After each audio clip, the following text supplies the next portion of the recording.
සමහර විට ඔයාට හිතෙනවා ඇති ඉස්සර ඔයා මත්තම හිටපු ඔයා මොනව කරත් ඒව ගණන් නොගෙන ආයෙමත් ආදරෙන් කතා කරපු මට එක පාරට මොකද උනේ කියලා. එච්චර ආදරය කරපු මිනිස්සුන්ට මෙහෙම එක පාරට වෙනස් වෙන්න පුළුවන්ද කියලා. ඔයා දන්නවද? මට ඔයාව මතක් වෙන්නේ නැහැ කියලා කිව්වොත් ඒක පට්ට බොරුවක්. හැබැයි ඔයාගේ හැසිරීම එක්ක මම වෙනස් වෙන ගමන් ඉන්නවා. ළඟ ඉද්දි අගයක් නැති වුණාට කවදා හරි දවසක ඔයාට දැනෙයි මම තරම් ඔයාට ආදරය කරපු කෙනෙක් ඔයාව අගයපු කෙනෙක් නෑ කියලා. ඔයා වෙනුවෙන් මේ කොල්ල මොනවද නොකෙරුවේ, මොනවද දරා නොගත්තේ කියලා දන්නවද? මිනිස්සු ඉවසලා බැරිම තැන එක තැනකදී මේ හැමදේම තැල්ල දානවා. ආයි ජීවිතේට හැරිලවත් බලන්නේ නැති වෙන්න.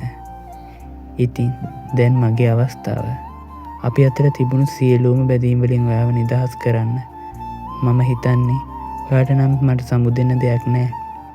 මොකද ඔයා මාව ඇතෑරලා සෑහෙන කල්. ප්‍රශ්න නැති මිනිස්සු මේ ලෝකේ නැහැ.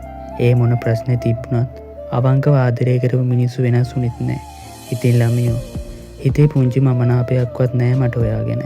මට මුලින්ම හම්බුණු දවස වගේම හැමදාම hina වෙලා ඉන්න ආදරේ.